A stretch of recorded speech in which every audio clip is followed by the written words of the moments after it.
علماء اہل حدیث سے ایک مناظرہ طے ہو گیا بلواڑے میں. چھوٹی سی وہاں جماعت تھی.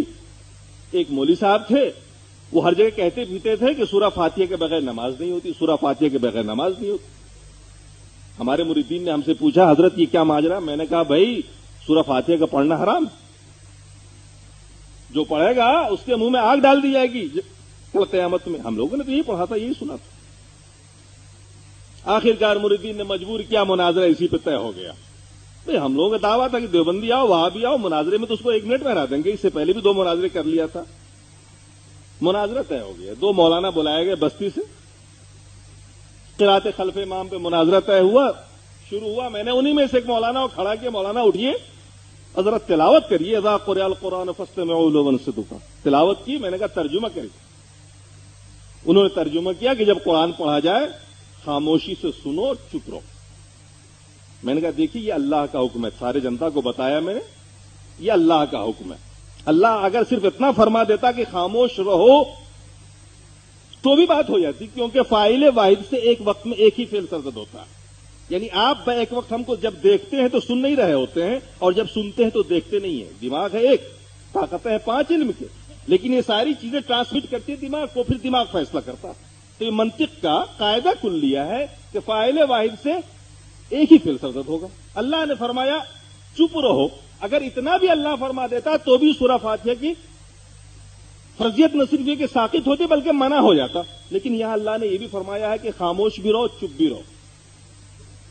میں نے لوگوں سے کہا کہ دیکھو یہ علماء جن کو آپ لائے ہو مناظرہ کے لیے, جن کو ہم گستاخ رسول اب تک کہا کرتے تھے, اب یہ کہنا پڑے گا کہ یہ قرآن کو بھی نہیں مانتے. قرآن کی آیت میں اللہ نے حکم دیا ہے اور یہ کہہ رہے ہیں سورہ فاتحہ پیچھے پڑھو, ادھر آگے امام قرات کرے گا اور پیچھے سے کہیں گے کہ مقتدی سورہ فاتحہ پڑھے. اب بتاؤ کیسے سننا پایا جائے گا, کیسے چپ رہنا پایا جائے گا؟ لوگوں کی بات سمجھ میں آ گئی. لوگ آگے مولانا آپ بالکل ٹھیک کہہ رہے ہیں, حضرت آپ بالکل ٹھیک کہہ رہے ہیں, یہ سب غلط ہے. بات آئی گئی ہو گئی. ہمارے سامنے اس سے پہلے بہت حدیثیں آئی تھی اس ضمن کی, لیکن ہم سب کی تعویل کرتے تھے. جو تعویل کی انفراد پر محمول کرتے تھے. اتفاق کہیے کہ 15-20 روز کے بعد مسلم شریف پڑھاتے ہوئے ایک حدیث سامنے آئی, عبادہ ابن صامت رضی اللہ تعالیٰ عنہ سے مروی, جس میں آپ نے ارشاد آپ نماز پڑھ رہے تھے, اللہ کے رسول نماز پڑھا رہے تھے. سلام پھیرنے کے بعد اللہ کے رسول صلی اللہ علیہ وسلم نے پوچھا کہ تم میں کس نے قرات کی ہے میرے پیچھے؟ آپ نے عرض کیا عبادہ ابن صامت نے, یا رسول اللہ میں نے. اللہ کے رسول نے جواب میں ارشاد فرمایا کہ سورہ فاتحہ کے علاوہ کچھ مت پڑھا کرو, کیونکہ اس شخص کی نماز نہیں ہوگی جو سورہ فاتحہ نہیں پڑھتا. اب جب یہ حدیث میرے سامنے آئی تو میں چکر میں پڑ گیا. اب تک یہ حدیث نہیں آئی تھی, عملی تفسیر آئی آمنے سامنے آئی. اب میں سوچنے پہ مجبور ہو گیا کہ یا اللہ, قرآن کی یہ آیت اللہ کے رسول پہ نازل ہوئی, مطلب ہم نکال رہے ہیں. اگر اس کا وہی مطلب ہے جو ہم بیان کر رہے ہیں تو پھر اللہ کے رسول نے ایسا کیوں فرمایا؟ اب ہم پریشانی میں مبتلا ہو گئے. اب میں نے سوچا کہ تحقیق کرنی پڑے گی, اور میرے دماغ میں آیا کہ اب قرآن کی اس آیت کا پہلے مطلب دیکھا جائے کہ مفسروں کی نظر میں کیا ہے. ہم نے اس کے لیے اسپیشل خاموشی کے ساتھ جے پور کا سفر کیا. وہاں 11 تفسیریں اٹھا کے دیکھا. معلوم ہوا کہ یہ آیت مکی ہے اور نماز کی فرضیت سے پہلے ہی نازل ہوئی تھی. یہ والغوا فیہ کا جواب ہے. جو کفار مکہ نے مشورہ کیا, میٹنگ کی کہ جب محمد قرآن پڑھے تم لوگ شور مچاؤ, والغوا فیہ شور مچاؤ تاکہ تم کامیاب ہو جاؤ, ان کی بات دوسرے نہ سن سکے. تو اس کے جواب میں یہ آیت نازل ہوئی کہ اذا قرئ القرآن, جب قرآن پڑھا جائے خاموشی سنو, چپ رہو, ہو سکتا ہے اللہ تمہارے اوپر رحم کر دے, تمہیں ہدایت دے دے.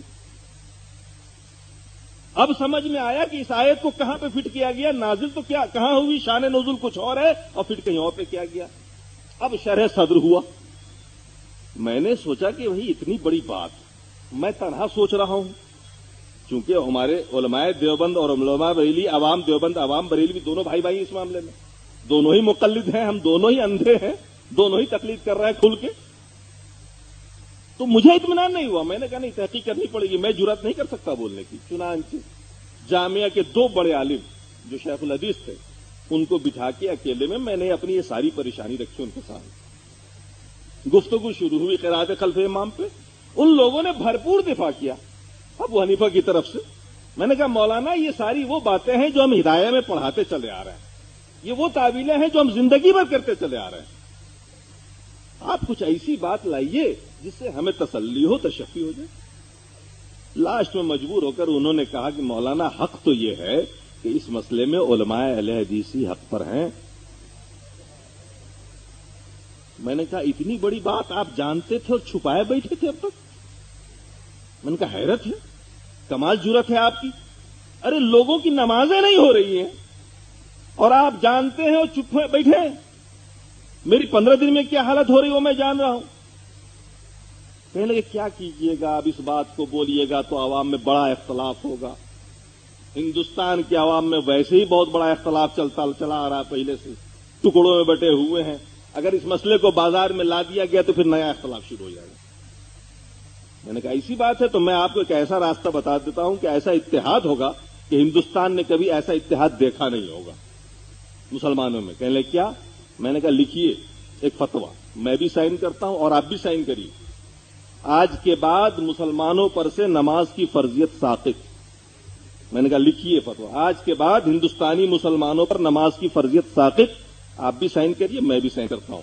دونوں نمائندہ ہیں دونوں گروپ کے. کہنے لگے مولانا آپ پاگل ہو گئے کیا؟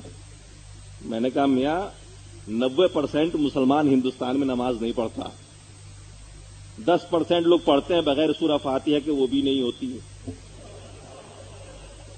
تو بلا وجہ یہ فرضیت کا بوجھ کندھے پہ لیے کیوں پھرے آدمی؟ 90% تو ویسے ہی نہیں پڑھتے ہیں, 10% بغیر سورہ فاتحہ کا پڑھتا ہے, یہ اہل حدیث ہے.